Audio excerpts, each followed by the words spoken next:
সবচেয়ে কাছের মানুষগুলোই নাকি একটা সময় ব্লক লিস্টে থাকে।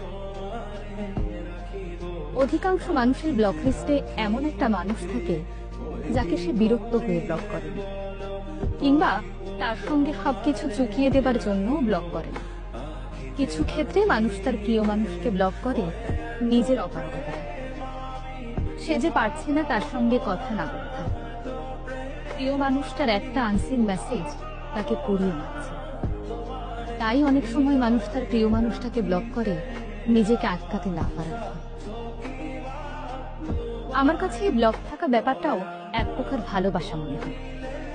কখনো ব্লক খোলা হলে ঝগড়া হবে, অপমান হবে, রাগ হবে, হবে কথা কাটাকাটি এবং কাদা ছোড়াছুড়ি। এখনো কিছু একটা অবশিষ্ট আছে বলেই এসব হচ্ছে।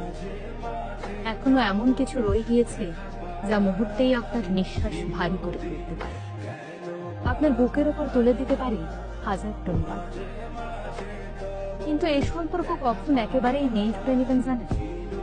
তখন একটা সম্পর্কের সবচেয়ে বিলীন অনুভূতি হয়ে জানেন, যখন একটা সময় প্রিয় থাকা মানুষরা আপনার ব্লক লিস্টে নেই, আবার নেই সর্বোচ্চ ডায়ালেও, নেই কোনো বাধা, তবু কথা নেই। চাইলেই কল করতে পারে, কিন্তু কথা বলার ইচ্ছে বা প্রয়োজন নেই। আর 10টা সাধারণ মানুষের মতোই কেমন আছো, কেমন চলছে জীবন।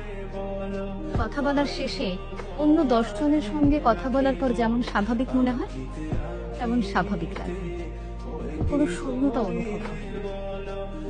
এর চেয়ে জঘন্য অনুভূতি মনে হয় আর পৃথিবীতে হয় না।